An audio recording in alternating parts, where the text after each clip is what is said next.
যখন আদালত অবমাননার প্রশ্ন আসবে, যখন রিপোর্ট আসবে, তখন সামগ্রিকভাবে পুলিশের ভূমিকাটাও বিচার্য বিষয় হবে। যদি চাকরি প্রার্থীরা জমায়েত করে বিক্ষোভ করে লাঠি মারবে, আর আইনজীবী বা বিচার প্রার্থীরা যারা লড়াই করছেন তাদের যদি বিক্ষোভ করে, তাহলে আপনারা যা বলছেন চামুড়ি দেবে। আসলে গোটা ব্যাপারটাই সংগঠিত করেছিলেন কুণাল।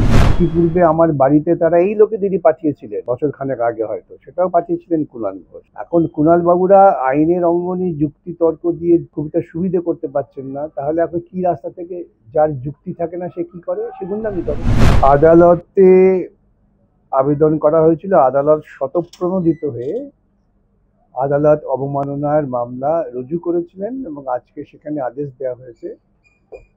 আমরা মূলত ৮ জনের কথা বলেছিলাম, তাদের সকলকেই রুল জারি করে বলা হয়েছে জবাব দেওয়ার জন্য, এবং পুলিশকে বলা হয়েছে সেই দিনকার সমস্ত ভিডিও ফুটেজ, সিসিটিভি ফুটেজটা রক্ষা করার জন্য, যাতে আগামী দিন শুনানির সময় এটা নিয়ে আদালত বিচার করতে পারে যে এইভাবে যারা আইনজীবী তাদের উপর আক্রমণ বা বিচারপতির উপর আক্রমণ করা যায় কিনা, সেটা কতটা সুস্থ আইন ব্যবস্থার পক্ষে, কতটা গণতান্ত্রিক, এই বিষয়টাই আলোচনার জন্য আসবে, বিচারের জন্য আসবে।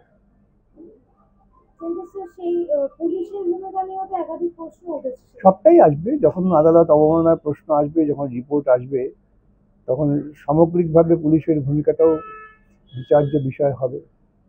4 ঘন্টা যে বিচারপতিদের আটক করে রাখা হয়েছিল, আমরা দেখেছিলাম পুলিশ তাদেরকে চপুর দিচ্ছে, ত্রিপল খাটাতে সাহায্য করছে। মানবিক পুলিশ তো, মানবিক পুলিশের এটা দায়িত্ব।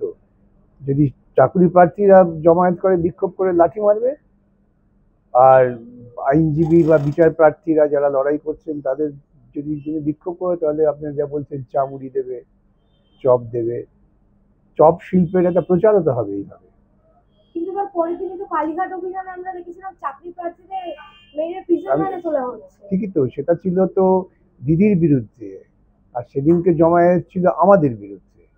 সেই জন্য পুলিশ তাদের জল, চা, চপ ইত্যাদি দিয়েছেন, কারণ পুলিশ জানে ওখানে যারা বসে আছেন তারা আগামী দিনে চপ শিল্পে নেমে পড়বে, সেটাকে নিশ্চিত করতে এটা করেছে। কিন্তু স্যার আমরা দেখতে পাচ্ছি এই যে আইনজীবীদের উপর আক্রমণ হলো, এই ক্ষেত্রে কুণাল ঘোষ পরের দিনই প্রেস কনফারেন্স করেছে, মন্তব্যগুলো করছেন, কিভাবে দেখছেন? আসলে গোটা ব্যাপারটাই সংগঠিত করেছিলেন কুণাল ঘোষ। ইতিপূর্বে আমার বাড়িতে তারা এই লোকেদেরই পাঠিয়েছিলেন, বছর খানেক আগে হয়তো সেটাও পাঠিয়েছিলেন কুণাল ঘোষ। এখন কুণাল বাবুরা আইনের অঙ্গনে যুক্তি তর্ক দিয়ে খুবটা সুবিধে করতে পারছেন না, তাহলে এখন কি রাস্তা থেকে, যার যুক্তি থাকে না সে কি করে, সে গুন্ডামি করে। অতএব কুণাল বাবুরা গুন্ডামি করার পথ নিয়েছিলেন, যে আইনজীবীদের একটু ভয় দেখিয়ে দেবো, আর বিচারপতির নাম করে তাকে যদি আমরা গালমন্দ করে দিই, বিচারপতিও ভয় পেয়ে হয়তো মামলা ছেড়ে দেবেন অসম্মানে।